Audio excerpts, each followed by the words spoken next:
Capítulo 19. Lihan miró a Catherine, quien le devolvió la mirada con los ojos desorbitados. Comenzaban a oírse gritos desde distintos puntos de la gran casa, por lo que dedujo que la habían rodeado para entrar por la parte de atrás. «¿Por qué vienen a buscarte a ti?», preguntó con el corazón en un puño y sin comprender nada. «Y nada menos que por dictamen real». «Apuesto a que es difícil saberlo. Pero esa no es la pregunta que hay que hacerse ahora. Si entran, nos capturarán a todos», dijo Aine tomando a Catherine del brazo para reclamar su inmediata atención. «¿Cómo escapamos de aquí?» «¿Las ventanas?», sugirió Roy. «Seguro que encontraríamos guardias apostados en el exterior», respondió Lihan. «Hay una trampilla en el suelo, al otro lado de la habitación. Está bajo esa esterilla, solo hay que levantarla un poco y entrar. Mi padre la mandó a hacer lo suficientemente pesada y rígida para que vuelva a su lugar en cuanto se cierre», explicó Catherine señalando el lugar en cuestión. «Pero si cruzamos hasta allí, nos verán». Lihan volvió a echar un vistazo al zaguán. Los guardias trataban de reducir a los sirvientes para abrirse paso al interior. Llegarían hasta el salón en muy poco tiempo. «Piensa, piensa», se dijo mirando cada uno de los recodos, puertas y ventanas. Buscó una salida o escondite incluso en el techo. «Vamos, tú eres especialista en esto», se animó. Se había encontrado en situaciones similares más de una vez y siempre había logrado salir airoso. El único problema era que los demás no estaban acostumbrados a moverse con la misma rapidez y no había tiempo para planearlo. Necesitaban una distracción que permitiera cruzar el hueco de la puerta sin ser vistos. «Lihan», lo llamó Aine, «¿ves alguna posibilidad?» Sintió como su pecho se ensanchaba al notar que Aine contaba con él. Con él, no con Roy.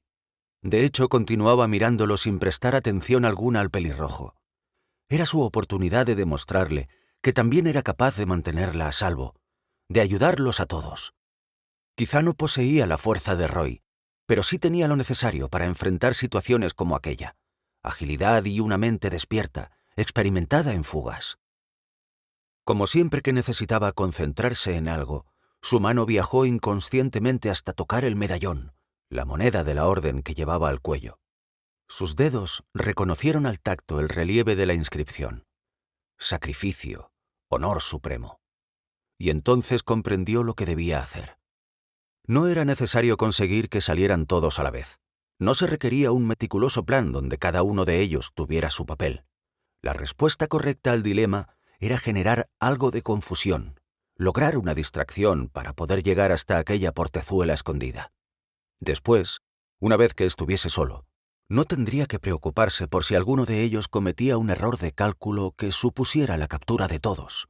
Únicamente tendría que cuidar de sí mismo, como siempre había hecho. «Sí», respondió. «Crearé una distracción y así podréis cruzar la habitación sin ser vistos». «Ni lo sueñes», se negó Aine. «Vamos, chispas, es la única opción. Confía en mí», dijo posando su mano en la mejilla femenina. «¿Y tú? ¿Cómo saldrás luego? ¿Quién te ayudará a ti?», preguntó con la mirada colmada de preocupación. «De peores he salido y lo sabes», respondió sonriéndole con ternura. «Solo será un momento, lo justo para que podáis cruzar. Después saldré por esa ventana», se la señaló. «Huiré por el exterior y me esconderé hasta que se marchen». «No me gusta, Lihan. Podemos pensar en algo menos arriesgado. Podemos enfrentarlos. Quizás sí». Vio en sus ojos oscuros la angustia que le provocaba la situación y eso le infundió aún más coraje, con lo que quedó eliminada cualquier duda que pudiera haber tenido. El amor es algo que se debe celebrar y compartir, no encerrarlo a cal y canto en el corazón de uno hasta que se enquista. Recordó las palabras de Catherine. Enmarcó el rostro de Aine con sus manos y posó su frente sobre la de ella. «No te preocupes, chispas. Nos veremos en un rato», prometió antes de besarla. Fue un beso fugaz, apenas un roce de labios no premeditado. Una silenciosa declaración que le aportó una serenidad que nunca había sentido para afrontar la situación más compleja con la que se había encontrado jamás. Ackerman rodeó los hombros de Hux para entrar en la carpa hacia la que los dirigió Yurgo. Consistía en recias lonas bien sujetas a gruesas pértigas que dotaban al lugar de 4 paredes y un techo. En el interior todo estaba preparado para el singular acontecimiento, iluminado con un ingenioso sistema de poleas que sujetaban palmatorias a una distancia prudencial de la lona superior, para evitar que terminara ardiendo. Presidían el espacio 5 grandes butacas sobre las que descansaban sendos cojines adornados con los mismos bordados que había visto en los uniformes de los guardias otirianos. Delante de estas, y separando el público en 2 bloques, habían colocado 2 sillas de madera ruda y de idéntica factura, pero en distinta dirección. Mientras que una miraba hacia el fondo de la sala, la otra lo hacía al lado contrario, es decir, estaba colocada de espaldas al consejo. «Esa es la tuya». Yurgo señaló el último de los asientos, en el que, al acomodarse, no podría ver a las ancianas. «Pero no la ocupes hasta que te lo indiquen». «Lo he imaginado. Aunque en la práctica todo esto es nuevo para mí, sé cómo funciona». Yurgo le palmeó la espalda para infundirle ánimos. «Lo harás bien, amigo mío», dijo antes de entregar la estatuilla de Vixa a Ux y retirarse. La carpa se iba llenando con las mismas personas que habían estado presenciando en primera fila la partida de Taxal, y el murmullo de sus conversaciones comenzó a subir de volumen a su alrededor. «¿Qué hago con esto, Ak?», preguntó Ux presentando la figura mientras la sujetaba entre el índice y el pulgar con gesto de completo desconcierto en el rostro. «Tranquila», la calmó. «Levántala cuando me refiera a ella para que puedan verla. Por lo demás, solo tienes que seguir mis instrucciones. Soy yo quien se va a enfrentar a ellas». Ux hizo un gracioso mohín dando a entender que no lo parecía por la posición de su silla. «Quiero decir que tú únicamente tienes que repetir lo que te diga, en voz alta para que puedan oírte. No debes extrañarte si se dirigen a ti como si yo no estuviese». «Sé que esto es muy importante, pero ¿y si se me olvida alguna palabra? ¿Y si no lo hago bien?» «Yo te susurraré al oído lo que debes decir. Solo tienes que repetirlo. Tranquila, lo haré de forma que no te sea necesario dejar nada a la memoria», explicó colocando las manos sobre sus hombros. «Y en cuanto a tu última pregunta», añadió, «no se me ocurre nadie que pueda hacerlo mejor que tú». Terminó revolviéndole el pelo cariñosamente. Ackerman elevó la cabeza cuando notó que el parloteo del público se silenciaba. En el hueco de la puerta ya se habían posicionado 2 soldados para sostener las lonas y dar paso a las ancianas. «Vamos, situémonos junto a las sillas, pero no te sientes hasta que la asistente nos lo indique», le advirtió. Mientras Ux actuaba según le había pedido, él hizo lo propio e inclinó la cabeza, clavando la mirada en el suelo en señal de sumisión y respeto. Percibió que las 5 mujeres accedían precedidas de las asistentes y tomaban posiciones siguiendo el protocolo antes de atender a la asistente, que enunció una bendición otiriana. El gentío respondió asintiendo. «Pueden tomar asiento», dijo para terminar. Ackerman esperó paciente a escuchar la voz del consejo. «Adelante, te escuchamos», oyó al fin. Aine se llevó los dedos a los labios, donde Lihan había depositado un suave beso, mientras veía cómo éste cogía su espada y abandonaba el salón sin que ella pudiera evitarlo. La testarudez que lo caracterizaba, junto con la audacia de la que había hecho gala en muchas ocasiones, siempre la sorprendía. Sin embargo, en aquel momento deseó que hubiera sido más reflexivo a la hora de ponderar los riesgos. Lo observó colarse con increíble rapidez por un flanco del pasillo, hacerse con un jarrón que reposaba en el suelo y rebasar a Volken en el mismo proceso. El soldado enseguida se giró para encararlo y encontrar la vasija en vuelo directo hacia su cabeza. «Fallaste», dijo Volken después de apartar el improvisado proyectil de un manotazo antes de que hiciera diana. «Una hazaña difícil teniendo en cuenta las dimensiones de tu enorme cabeza. Cuenta a tu favor que la puntería nunca ha sido mi fuerte», respondió Lihan encogiéndose de hombros. «¿Alguna vez te han dicho que podrías ganarte la vida como ariete?» «Vamos, es el momento de cruzar», oyó decir a Roy a su espalda. «Aún no, vosotros primero», respondió ella. No podía irse sin más, sin saber si Lihan conseguiría escapar. «Veamos si tu espada es tan diestra como tu lengua, muchacho», amenazó Volken al tiempo que afianzaba la empuñadura de su arma y caminaba hacia Lihan. En ese momento, Aine percibió que Roy aprovechaba para pasar frente al hueco de la puerta arrastrando a Catherine hasta la trampilla, que tampoco parecía conforme con marcharse. Lihan también lo vio y sonrió un momento, pero la mueca tenía una pesada carga de urgencia y preocupación. Aún así, también pudo leer en aquel gesto el triunfo de saber que su plan funcionaba y, seguro de su siguiente paso, retrasó un pie para acercarse más a la cocina y, por ende, a la ventana por la que pretendía salir. Hux tomó aire intentando relajar su cuerpo, pero no lo consiguió.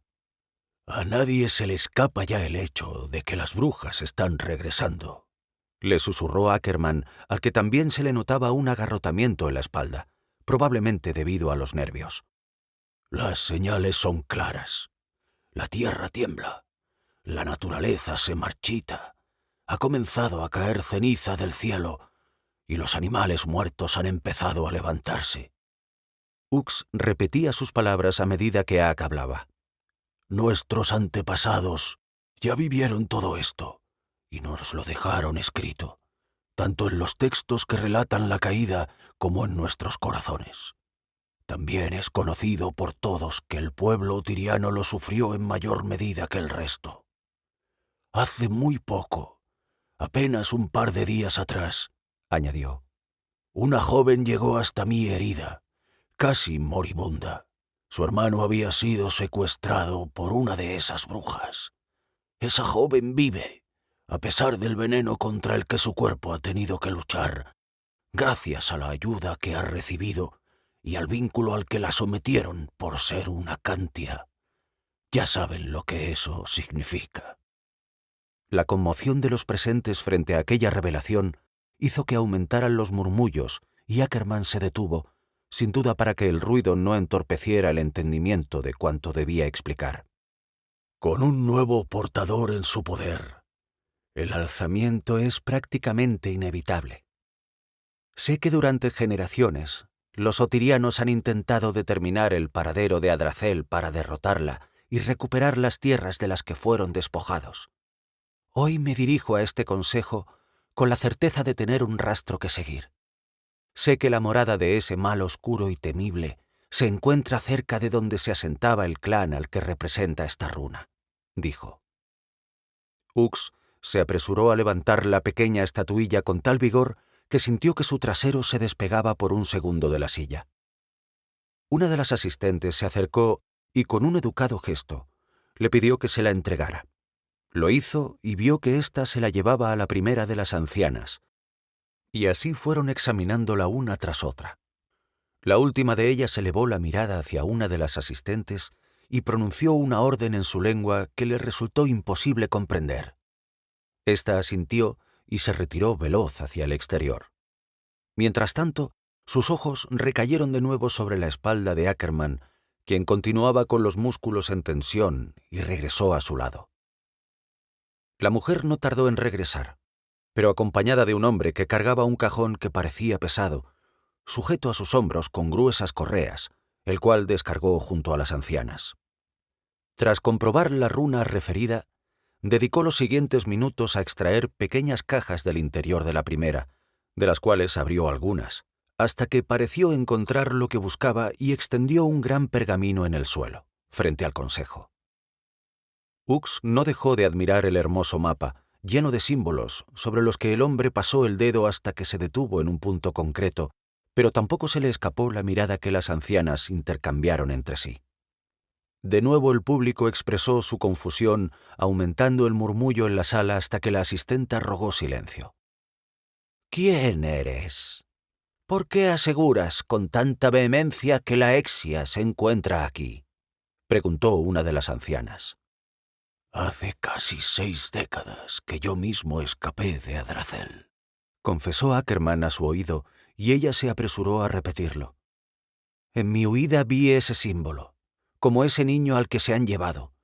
Yo también fui secuestrado para alimentarla por ser un portador». Los dedos de Aine apretaron con fuerza el marco de madera de la puerta tras el que se encontraba agazapada, al ver que Lihan se preparaba para realizar un rápido giro antes de echar a correr. Tendría que ser extremadamente rápido, pues, aunque las hojas estaban abiertas, no así las contraventanas. La teoría estaba clara. Un simple empujón hacia el exterior bastaría, incluso con el impulso de su propio cuerpo tendría que ser suficiente. En cuanto comprobara que se precipitaba hacia afuera, ella correría también hasta el otro extremo de la habitación para colarse por la trampilla. Beth, el ama de llaves de Catherine, se encontraba hecha un ovillo en el suelo, todavía temblando de miedo. Observó que Lihan la miraba con afecto y le hacía una señal para que intentara entrar en la cocina. ¿Quién es este mequetrefe? ¿Tu hijo? Le preguntó Volken. Ella negó con la cabeza reiteradamente. «Pero os conocéis, percibo cierto apego entre vosotros», afirmó. «¿Dónde está Lady Catherine Arden?» Ella no respondió y volvió a mover la cabeza aterrada. «Está bien. Será por las malas», sentenció frunciendo el ceño. En ese momento, Volken dio un paso adelante en dirección a Lihan y fue cuando él giró sobre sus talones y corrió a toda velocidad para alcanzar el hueco de la ventana. Aine lo vio cruzar los antebrazos frente al rostro para protegerse y saltar en dirección a ella. Sin embargo, los portones no se movieron del lugar y se le encogió el corazón en el mismo instante en que se estrelló contra ellos. ¿Algún problema?, preguntó Volken con evidente humor burlón. Con el aliento congelado en la garganta, pero sin poder apartar los ojos de él, comprobó que Lihan se recuperaba y calculaba otras posibilidades.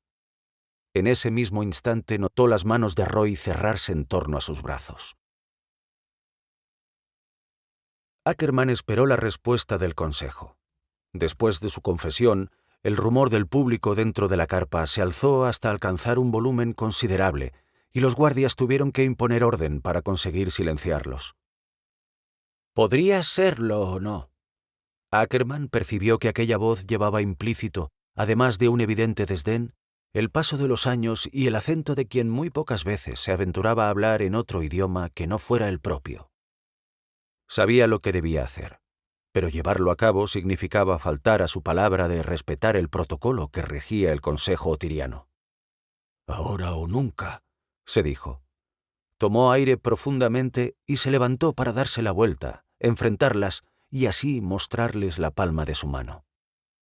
«Esta es la prueba que necesitáis», dijo.